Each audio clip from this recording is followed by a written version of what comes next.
Welcome back to the Community Action Partnership podcast. My name is Jamie, and here with me today is Jesse and Kaylin. Today we're going to be having a conversation about culture. There's many different definitions for culture, but we're just going to touch on a few of them. So let's quickly define culture. Culture is a group of people with shared customs, beliefs, values, and social expectations. So what does this mean? Let's dig a little bit deeper. I don't think I really understood what culture really was. Because it felt to me like in school they taught you about these grand cultures of foreign customs, traditional garments and things like that, but not really the simple what culture really is and how many different people and groups there are that have culture.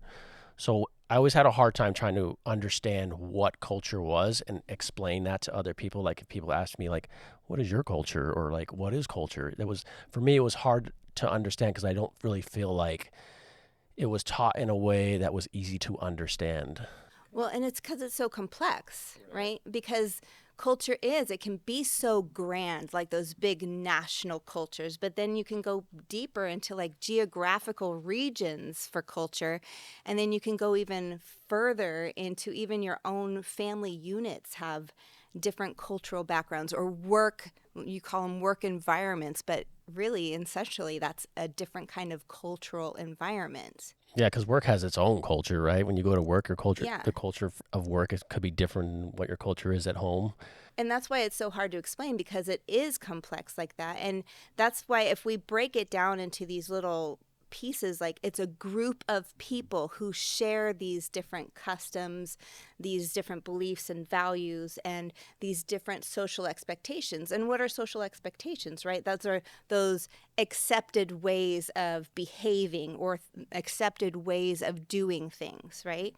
So what if we just broke it down with this? What kind of groups of people are we part of ourselves? Well, I have a family group, right? Mm-hmm. And of course I have my work group. What about you guys? Well, yeah, there's obviously work, and we work at the same, agency, but my work culture in the area that I work is very different than your work culture and your work culture. So even in a small environment like that, you could have split cultures, and my culture at work is very different than my culture at home. And my culture with my friends and the things that we do. And what are some of the things that you do? Football life is a big thing, right? And a lot of people, if you don't watch football and if you're not into the football culture, you may not understand it. But it's a very big part of who we are as a family. And even my best friend, he's a diehard football fan like me. So football has shared customs that you do? Yes. You have shared social expectations that you have? Yes. Okay. For me, again, family. We all have some sort of unit that we close-knit families. It doesn't even have to be relations. Sometimes our family could be even the roommates that we live together with, and we've created our own kind of family, right? For me also is my church family. I'm very close with the worship team that I'm part of. We have our own expectations of, on time, this is that, and how to do certain things. And it really lit up the other day when we had someone new come in, and they were trying to read the notes that we had, our little lingo and all of the different things we had, and couldn't make heads or tails of it. And we're like, oh, you'll get it eventually. So we have our shared things that we do, the things that we say. So in that aspect, we have our own little cultural environment in a small little group. Mm-hmm. So we're talking about different cultures. What makes one culture different from another? Let's look at that definition, right? It's a group of people with shared customs. So what are customs? Those are those traditions and those accepted ways of behaving and doing things, right? Those social expectations as well. So that can be found in all sorts of different things. For example, let's say food, right? When we're in our own family environment, we eat meals differently from every other family. Sometimes there's that traditional, you all sit around the family table, but is that the same for every family?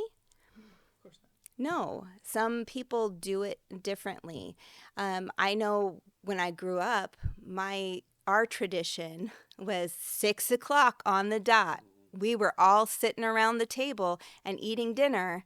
But one thing that kind of set us apart from everyone else was the end of the month, because my dad is my dad. We all went over our finances. So we knew what to expect, right? At the end of the month, at the dinner table, we would be talking about our finances. So that's kind of set us apart, but it was an expectation that we had. Right. So your culture of food is different than my culture of food, because in my family, food is very much if you want it, you just get it. You know what I mean? We don't have set times for like dinners and lunches and stuff. It's usually just when we're hungry. And we're non-traditional in the way that we don't eat at the dinner table. We eat at the coffee table. Sometimes I'll eat in a chair. It just depends on where we're comfortable and where we're sitting. So it's a little different in my family's culture when it comes to food. I have an open fridge policy with my kids and open cabinet policy with my kids, where some families may not have that. Our dinner table, we had to have the silverware set, the napkins out, hands washed, no hats. It was a little bit more formal growing up at my household. Yeah. And it is interesting to think about like the culture of your family when you were growing up versus the culture in your family that you've created. Like you were saying, in your family now, the way I do dinners in my family now are very different from what I grew up with as well. So there's things that can revolve around food, but not just within family, but within the work environment too, right? Sure. We can have different expectations of how employees do their lunch breaks, right? Or with church, there's customs with food, like say communion. That's something that people share that revolves around food. It represents something special. So yeah, you can find these customs in all sorts of things, like holidays, right? We all have these traditions that we have. For example, let's think of like different ethnic things like Kwanzaa or quinceañera or bar mitzvahs or Oktoberfest or Easter, Christmas, Halloween. All of these things are different traditions that we have that are celebrations, right? And it's something that we look forward to, we expect, and we pass it down to our children and to the different generations. And so they're picking up on those. So those are the different traditions. Those are part of that customs that we have, right? Those shared customs. Yeah, that's probably a big thing in my family is those traditional holidays for American holidays. It is, one of my favorites is 4th of July, and I'm just a big fan of blowing things up. So So you bought all the we go out, and so it's and it's a fun thing that we like to do, and I just started kind of getting into the tradition of Halloween and things like that. I wasn't really into it as much, but over the past couple years, it's grown on me. Dressing up in the costumes and the costumes and the stuff that goes along with it. I know in my family, growing up, we would always go to my aunt's house every holiday. We went to her house and we had, the meal there and all the family gathered. But I can tell you now that I'm grown and I moved across country, that's not the same anymore. Like we no longer do that. And so traditions can change. Yeah. They can adapt. Mm-hmm. Yeah. So a couple of traditions that we have, when my daughter was growing up, I would kidnap her from her school on her birthday at lunchtime. So I would go and I'd make this big deal and I would go and grab her and take her out of school. And she just thought it was the best thing. And it was a girls' day out. So after that, it was myself, my daughter, and my mom. And we would all go to lunch, we'd go to the mall. It didn't matter if we bought anything, it was just the adventure of it. Yeah. And it was something that she grew to expect. But then as she got older and school became more demanding, we couldn't do that. We had to adapt that tradition. So we couldn't really go, and I couldn't kidnap her from school anymore. So we do weekend things, you know. And so we had to adjust it and change things. And that's kind of how we see down the line with traditions. They don't always remain the same, but there's always something consistent about it. Like, what are we celebrating? Or the reason why we're doing it, right? I think it's important as we're talking about culture to make sure we understand that there's parts that you can see and there's parts that you can't see. Right. And so, you know, we talked about food, and you could see that, you can smell that, you know, that's something tangible. Talked about sports. Yeah, sports. I mean, what you would see is grown men screaming at the TV.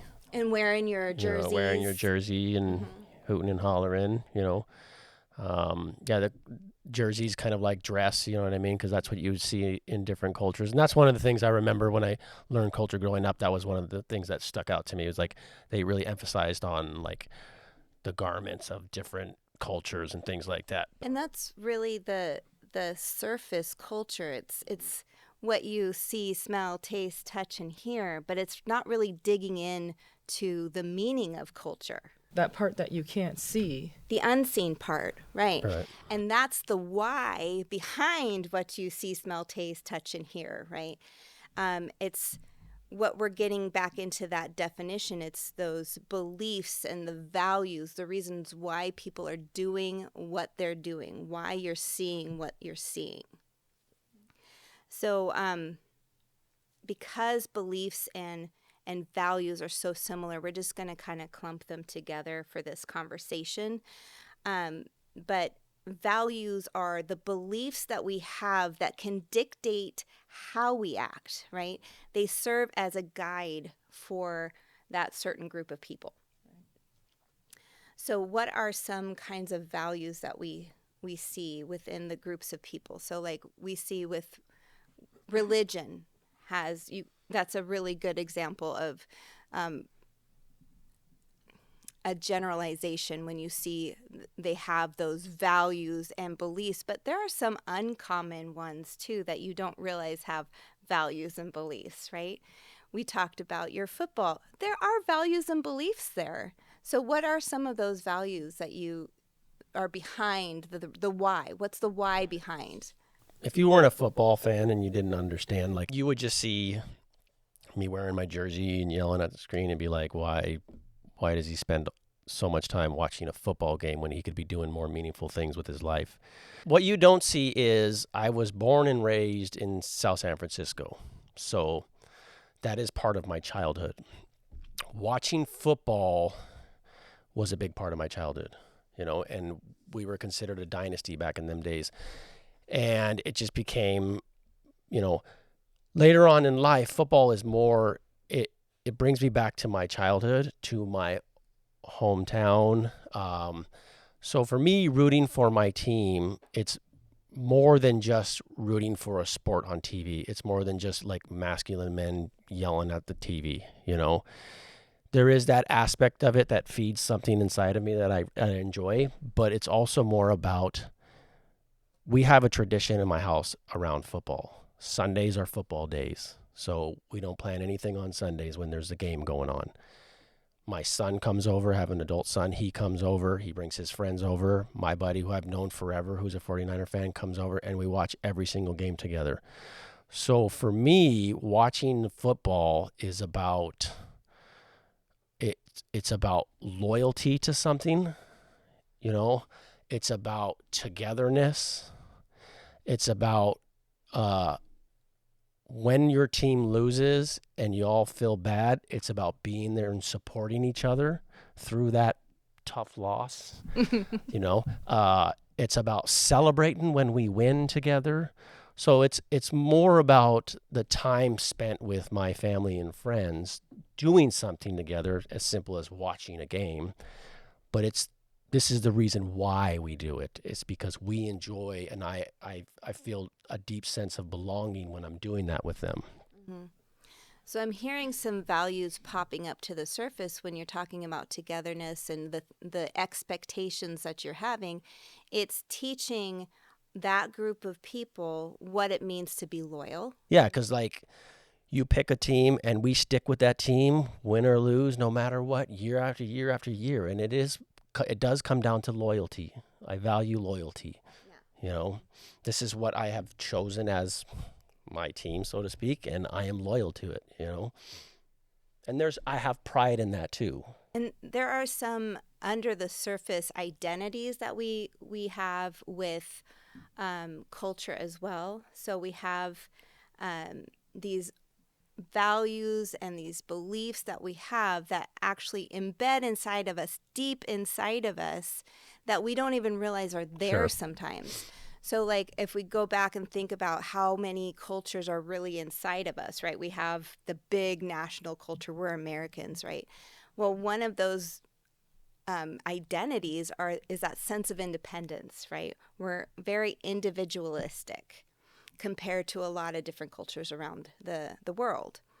And then we have our values and beliefs in our regional aspects, right? Northwest, we're really laid back. We value the outdoors and all of those different things, where if you go somewhere else in the United States, it would not be the same. And then you go even closer down into these like work environments where we happen to work in a pretty informal place, right? We have our hierarchies, and there's places where it's expected for us to act one way and then others where it's expected to act another. But we're not asked to wear suits and ties for our attire. And so we have a certain value system there that we value differently than another work environment would. And then we go again to our different smaller units, you know, within our families, and those social expectations which are within our like various faiths that we have and things like that. So it's found all weaved in and out of all of those different cultures. And that, once again, that's what makes it so complex, is because we have all of these different cultures within us, which makes us so uniquely us. And it's also what helps us to differentiate one from the other. But does that make one right and the other wrong? There's no right or wrong. It's really about your values, your beliefs, your customs, and your group. So it's not, there's no right or wrong. It's just how it is. And we just need to figure out how to identify and accept. So then why is it so important for us to be talking about this then? Well, I think that's a point that you just said there, you know, and I will say that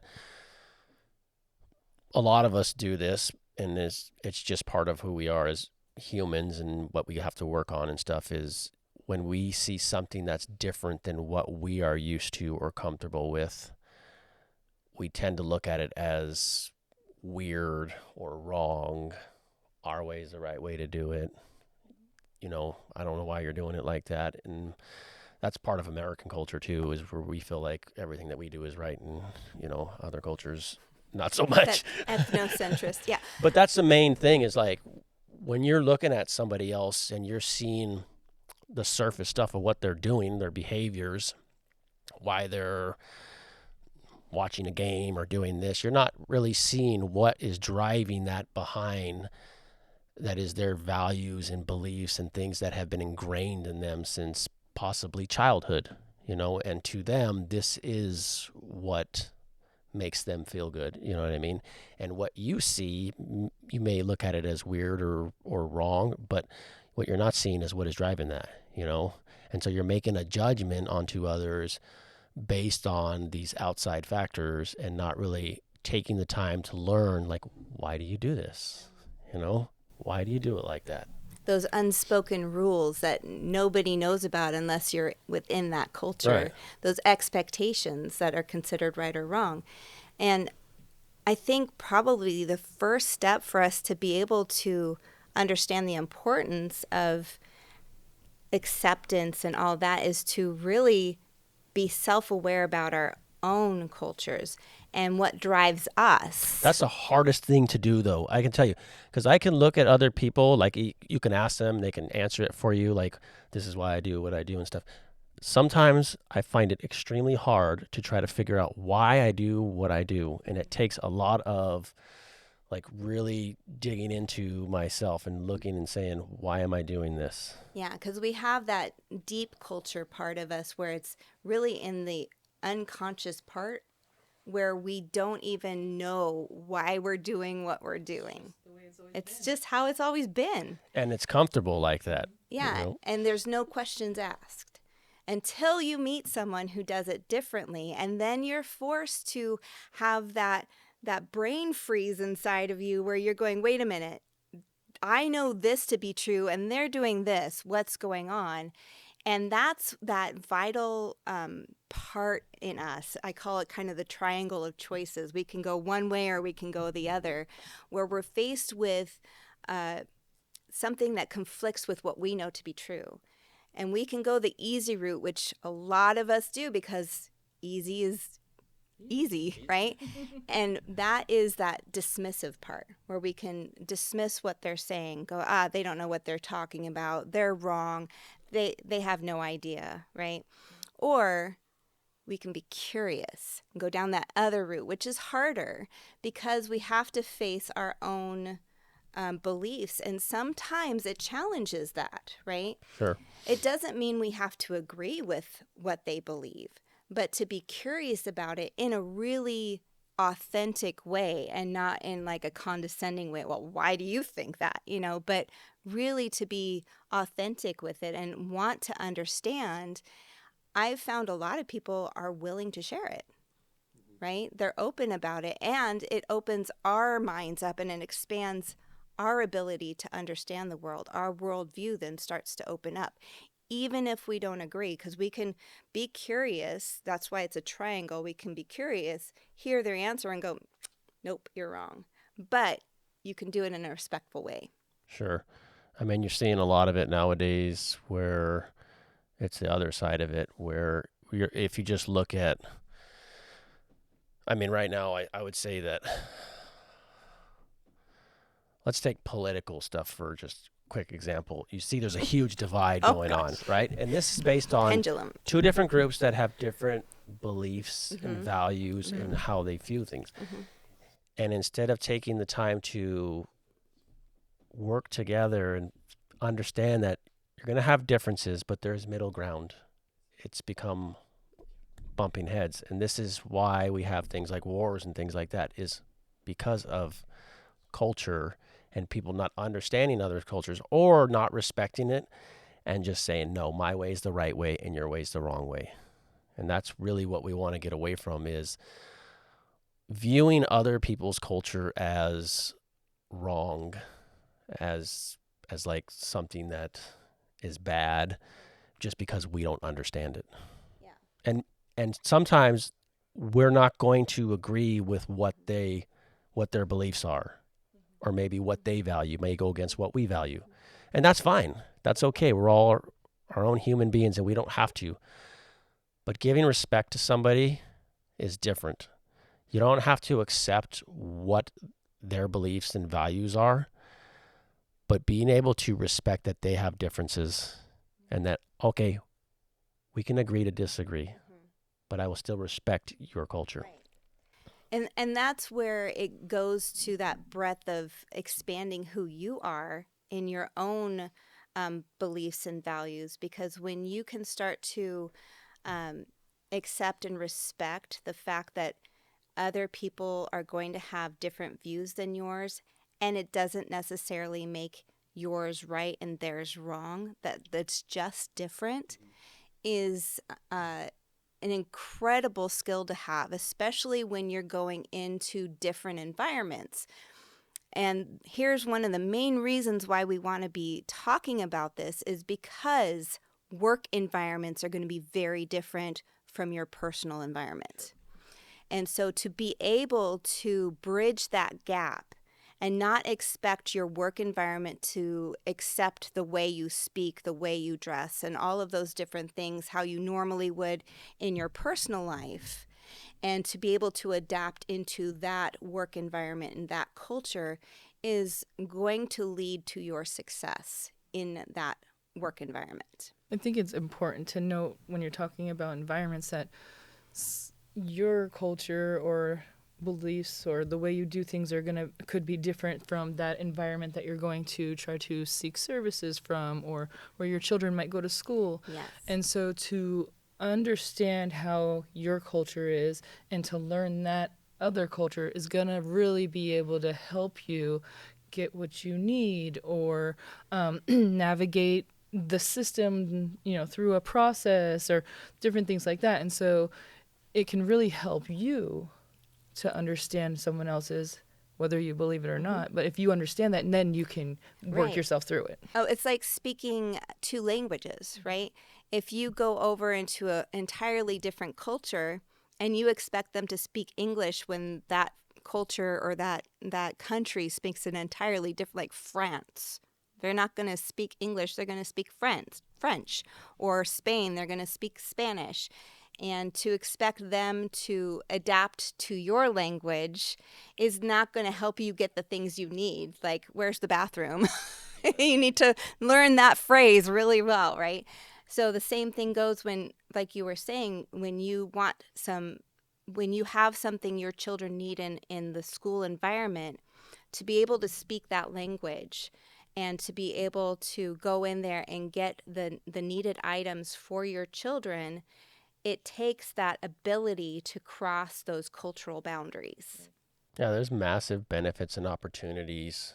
The more you learn about being able to adapt to other cultures and learn other cultures, especially like if we're going to talk about work, because work is an important part of life, and getting ahead. I learned that when I was able to start to understand my boss's culture, so to speak, and what he wanted for his business, and adapt the way I worked to that culture, I had learned that I moved up a lot quicker and was able to be appreciated as an employee more by just simply learning what his culture was and what he expected of me. And being able to adapt to that opened up the door to a lot of opportunities for me.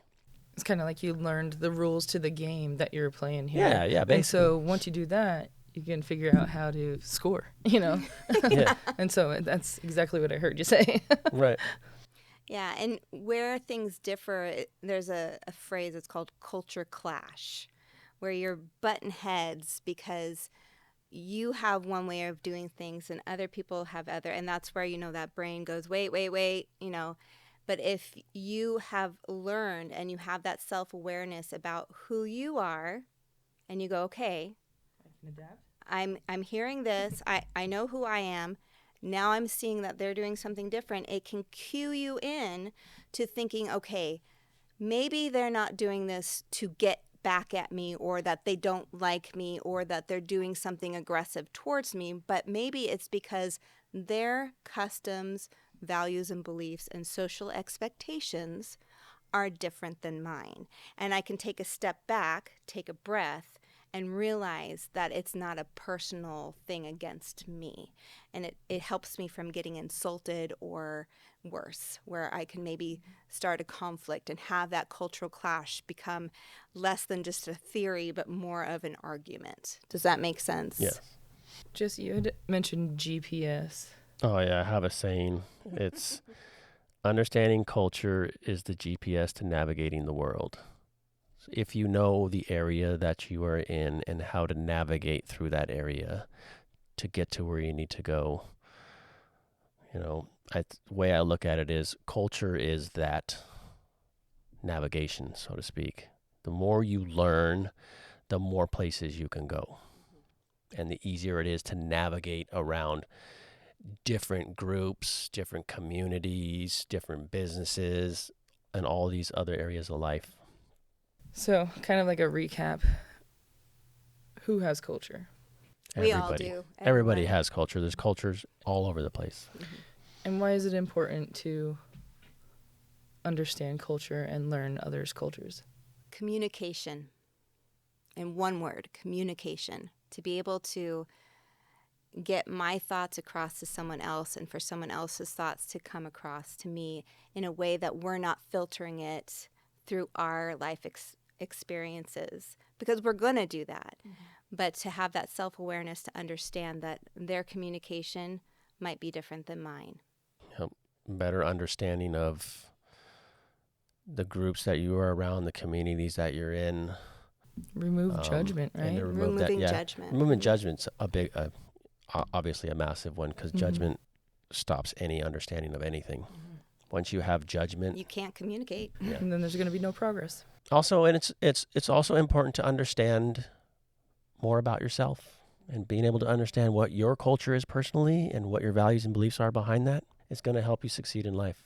Today, we only briefly touched on culture. If you're interested in learning more about culture, you might want to check out our essential skills classes. Or if you'd like to discuss this topic a little bit more on an individual basis, you can work one-on-one with a coach. Reach out to us and we can explain those coaching opportunities to you a little bit more. We're looking forward to seeing you next time. Thanks for joining us. Thank you for joining us today. Community Action Partnership is a nonprofit organization.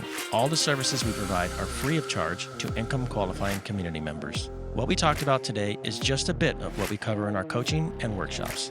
For more information, you can check out our website at cap4action.org. That's CAP, 4action.org.